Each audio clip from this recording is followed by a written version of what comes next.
আসসালামু আলাইকুম ওয়ারাহমাতুল্লাহি ওয়াবারাকাতুহু। দাব্বাতুল আরদ এর আত্মপ্রকাশ। কিয়ামতের পূর্বে হযরত ঈসা আলাইহিস সালামের মৃত্যুর পরে পৃথিবীর মানুষগণ অত্যাধিক পরিমাণে পাপকার্যে লিপ্ত হয়ে পড়বে। ফলে আল্লাহর হুকুমে ঘন ঘন ভূমিকম্পন হতে থাকবে। এই ভূমিকম্পনের ফলে প্রাচ্য, পাশ্চাত্য এবং আরব দেশ এই তিনটি স্থান ধ্বংস হয়ে যাবে। অতঃপর এক প্রকারের দুর্গন্ধময় ধোঁয়া বের হয়ে চতুর্দিক অন্ধকার আচ্ছন্ন করে ফেলবে। এই ধোঁয়া 40 দিন ব্যাপী স্থায়ী হবে। ভূমিকম্পন শেষ হতে না হতেই আবার মানুষের উপর নতুন এক মুসিবত এসে উপস্থিত হবে। এতে আবাল বৃদ্ধ বনিতা সকলেই ব্যস্ত হয়ে পড়বে। নাবালেগ শিশু সন্তানের ক্রন্দনের রোলে চতুর্দিকে উঠবে হাহাকার ধ্বনি। সকলেই ব্যস্ত হয়ে হায় হায় করতে থাকবে। এই রূপে 48 থেকে 50 ঘণ্টা রাতের অবসানের পরে পশ্চিম আকাশ হতে ক্ষীণ জ্যোতি নিয়ে সূর্যোদয় ঘটবে।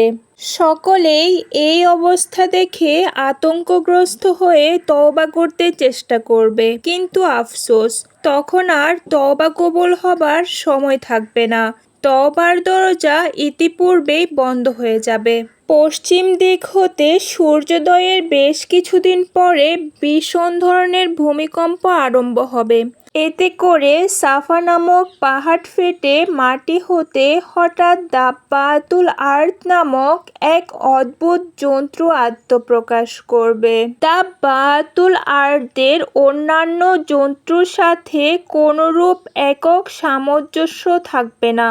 তার মুখমণ্ডল মানুষের ন্যায়, পদদ্বয় উটের ন্যায়, গ্রীবা ঘোড়ার ন্যায়, লেজ গরুর লেজের ন্যায়, পাছা এবং শিং হরিণের পাছা শিংয়ের ন্যায় এবং হাত বানরের হাতের ন্যায় থাকবে।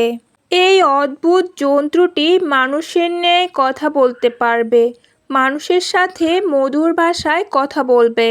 তার এক হাতে হযরত মূসা আলাইহিস সালামের লাঠি এবং অন্য হাতে হযরত সুলাইমান আলাইহিস সালামের আংটি থাকবে। তার গতি হবে অত্যন্ত দ্রুত। কেউ তাকে দৌড়িয়েও অনুসরণ করতে পারবে না, আর কেউ তার হাত হতে পালাতেও পারবে না।